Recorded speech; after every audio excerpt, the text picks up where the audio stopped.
Hi everyone, आप सभी का स्वागत है एक बार फिर से एक नए वीडियो में। आज के इस वीडियो में हम लोग कक्षा 6 का 17 मार्च 2025 को पूछे जाने वाले ओरिजिनल क्वेश्चन का सॉल्यूशन करने वाले हैं, जो कि तुम्हारा एग्जाम में फिक्स 100% आने वाला है। तो आइए अब क्वेश्चन को शुरू करते हैं। पहला क्वेश्चन दिया गया है, निम्नलिखित पदार्थ में से कौन विद्युत चालक है। ऑप्शन क दिया हुआ है प्लास्टिक, ऑप्शन ख दिया हुआ है सूखी लकड़ी, ऑप्शन ग दिया हुआ है हवा, ऑप्शन घ है तंबा। तो विद्युत चालक है ऑप्शन घ, यानी कि तांबा इसका सही आंसर है। अब आते हैं क्वेश्चन नंबर सेकंड पे, जो कि तुम्हें पूछा गया है, स्वतंत्र रूप से लटका हुआ चुंबक हमेशा रहता है। ऑप्शन क उत्तर दक्षिण दिशा, ऑप्शन ख उत्तर पश्चिम दिशा, ऑप्शन ग दक्षिण पश्चिम दिशा, ऑप्शन घ उत्तर पूर्व दिशा। तो इसका सही आंसर है ऑप्शन घ, उत्तर पूर्व दिशा में। अब आते हैं क्वेश्चन नंबर 3 पे। श्याम अपने वर्ग के कक्षा में स्विच से चिंगारी निकलते देखता है, तो उसे निम्नलिखित में से क्या करना चाहिए। ऑप्शन क दिया हुआ है स्विच पर पानी डालना चाहिए, ऑप्शन ख दिया हुआ है स्विच ऑफ करना चाहिए, ऑप्शन ग दिया हुआ है अपने शिक्षक को कहना चाहिए, ऑप्शन घ दिया हुआ है इनमें से सभी। तो स्विच पे चिंगारी निकल रही है, तो उसमें हम लोग पानी नहीं डाल सकते हैं। पानी जो कि विद्युत कुचालक है, अगर तुम पानी डालोगे तो विद्युत से तुम्हें भी झटका लग सकता है। स्विच ऑफ भी नहीं कर सकते हैं, क्योंकि उससे चिंगारी निकल रही है। तो एक ही ऑप्शन बचता है, जो कि वह अपने शिक्षक को बता सकते हैं, कह सकते हैं, और बाद बाकी फैसला शिक्षक लेगा अपने आप उसको क्या करना है। तो ऑप्शन ग इसका राइट आंसर होगा। अब आते हैं क्वेश्चन नंबर 4 पे, जो कि तुम्हें पूछा गया है, निम्नलिखित में से कौन सी प्राकृतिक रेशा है। ऑप्शन क दिया हुआ है रुई, ऑप्शन ख दिया हुआ है प्लास्टिक, ऑप्शन ग दिया हुआ है नायलॉन, ऑप्शन घ दिया हुआ है इनमें से सभी। तो इसका सही उत्तर है ऑप्शन क, जो कि है रुई, जो कि एक प्राकृतिक रेशा है। अब आते हैं क्वेश्चन नंबर 5 पे, जो कि तुम्हें रिक्त स्थानों को की पूर्ति कीजिए, यानी कि जो खाली जगह पे तुम्हें भरना है। इसमें ऑप्शन क पे पूछा गया है, विद्युत सेल में खाली जगह पदार्थ भरे होते हैं। तो खाली जगह पे इसका होगा रासायनिक पदार्थ, रासायनिक पदार्थ। अब आते हैं क्वेश्चन नंबर ख पे। अब आते हैं सेकंड क्वेश्चन पे, जो कि तुम्हें पूछा गया है, किसी साइकिल के पहिए की गति होती है। तो इस खाली जगह पे आपका आंसर होगा वृत्तीय, वृत्तीय गति होती है। अब आते हैं क्वेश्चन नंबर 5 का ग पे, जिसमें तुम्हें पूछा गया है, दर्पण अपने ऊपर पड़ने वाली प्रकाश की दिशा को फिल इन द ब्लैंक्स देता है। तो यहाँ पे इसका सही उत्तर होगा प्रावर्तित। तो प्रावर्तित, प्रावर्तित, जो कि इसका सही उत्तर होगा।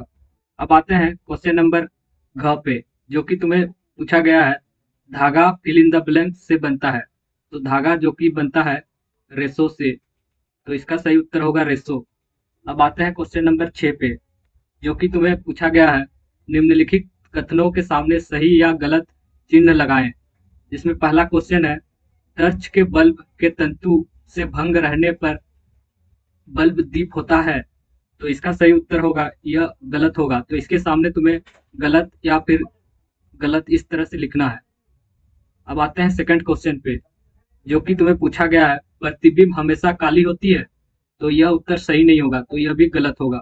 अब आते हैं सेकंड यानी कि ग पे, जो कि तुम्हें पूछा गया है, वह परिवर्तन जिसमें प्रकाश पदार्थ की मूल अवस्था को पुनः प्राप्त नहीं किया जा सकता है, वह अनुकर्मणीय प्रावर्तन कहलाता है। तो यह ऑप्शन सही है। अब आते हैं क्वेश्चन नंबर घ पे, लकड़ी को जलाना एक उत्कर्मणीय परिवर्तन है। तो यह भी ऑप्शन गलत है, तो ऑप्शन घ भी इसका आंसर होगा, वह भी गलत होगा। अब आते हैं मिलान कीजिए, जो कि तुम्हें क्वेश्चन नंबर 7 में पूछा गया है। तो पहला है किलोमीटर, किलोमीटर को मीटर में बदलोगे तो 1000 मीटर होता है। तो को का सही मिलान होगा ऑप्शन 3। अब आते हैं खो का। खो का है तुम्हें दिया गया है संश्लेषित रेशा। तो संश्लेषित रेशा होता है ऑप्शन 1, यानी कि नायलन। अब आता है विद्युत चालक, तो विद्युत चालक होता है तांबा।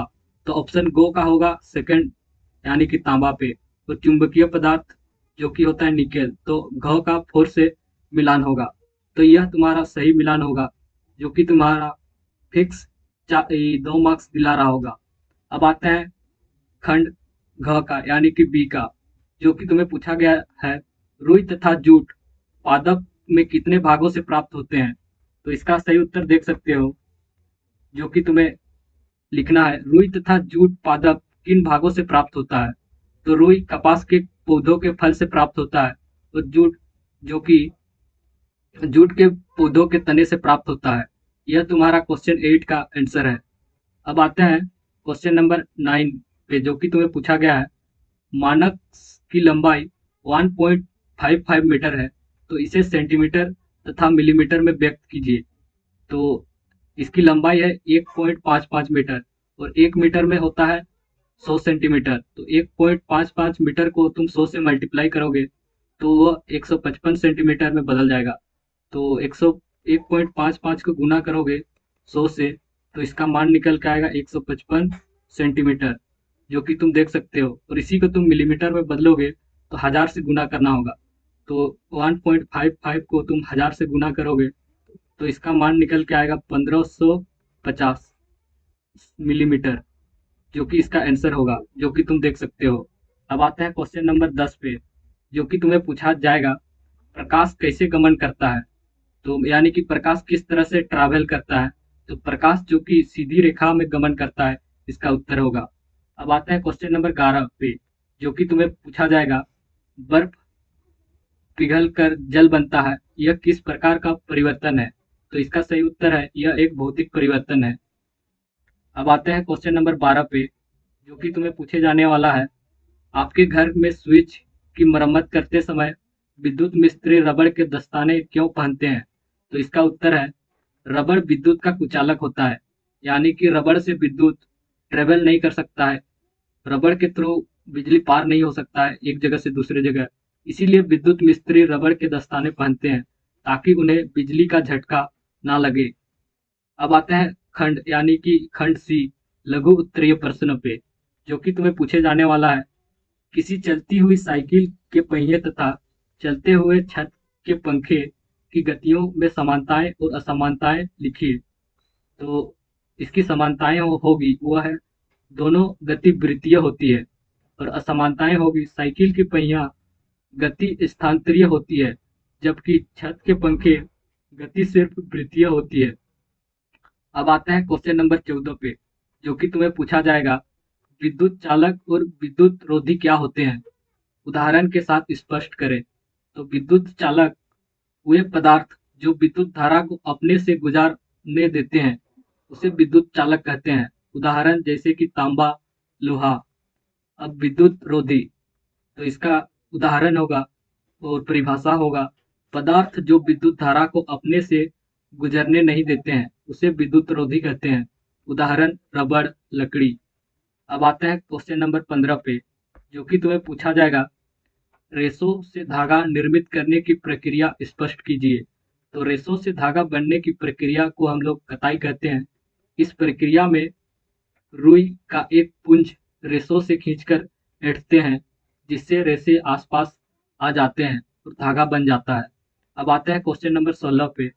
बैलगाड़ी के पहिए के ऊपर लोहे का रिम किस प्रकार चढ़ाया जाता है और किस प्रकार परिवर्तन है?